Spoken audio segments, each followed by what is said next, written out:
இடமே இல்லைன்னா கூட ஒரு சின்ன தொட்டிலைங்க சிட்ரஸ் வெரைட்டியை வளர்த்து பழங்களை வந்து வருடம் முழுவதும் நம்ம விரைவில் ஹார்வெஸ்ட் பண்ணணும் அப்படின்னா நமக்கு இந்த செடி தாங்க ரொம்ப யூஸ்ஃபுல்லா இருக்கும். அதுதாங்க கும்குவாட் ஆரஞ்சுன்னு சொல்ற ஸ்வீட் லெமன்.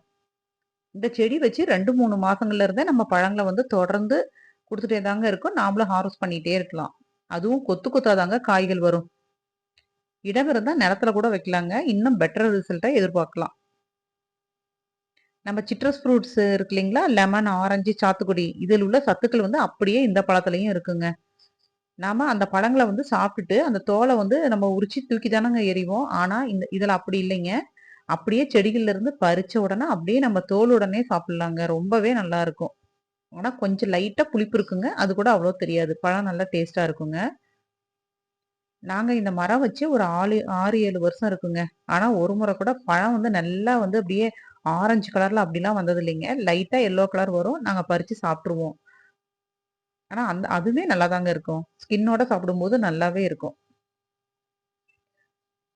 ஆனா இந்த பழத்தோட பேர் வந்து இஸ்ரேல் ஆரஞ்சு, சைனா ஆரஞ்சு அப்படின்லாம் சொல்றாங்கங்க.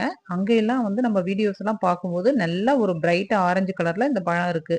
நம்ம கிளைமேட்டுக்கு அவ்வளோலாம் வந்த மாரி தெரியலைங்க.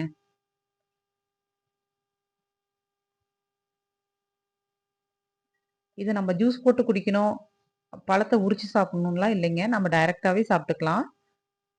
ஆனா சில பேர் வந்து ஜாம்லாம் செய்றாங்கங்க. ஜாம் செய்யும்போது நல்லா இருக்குன்னு சொல்றாங்க. ஆனா நாங்க ஜாம்லாம் செய்றது இல்லைங்க. அப்பப்ப நாங்க பறிச்சு உடனே சாப்ட்டுருவோம். ரெகுலராவே எங்களுக்கு டெய்லியுமே 2 பழம், 3 பழம் இருந்துட்டே தாங்க இருக்கும். ஆனா இதுல வந்து ஏதோ சில பழங்கள்ல தாங்க சீட்ஸ் இருக்கு. ஆனா அது எல்லா பழங்கள்லயுமே இல்ல. இந்த வீடியோ பிடிச்சிருக்குன்னு நெனைக்கிறேங்க. பிடிச்சிருந்தா லைக் பண்ணுங்க, ஷேர் பண்ணுங்க.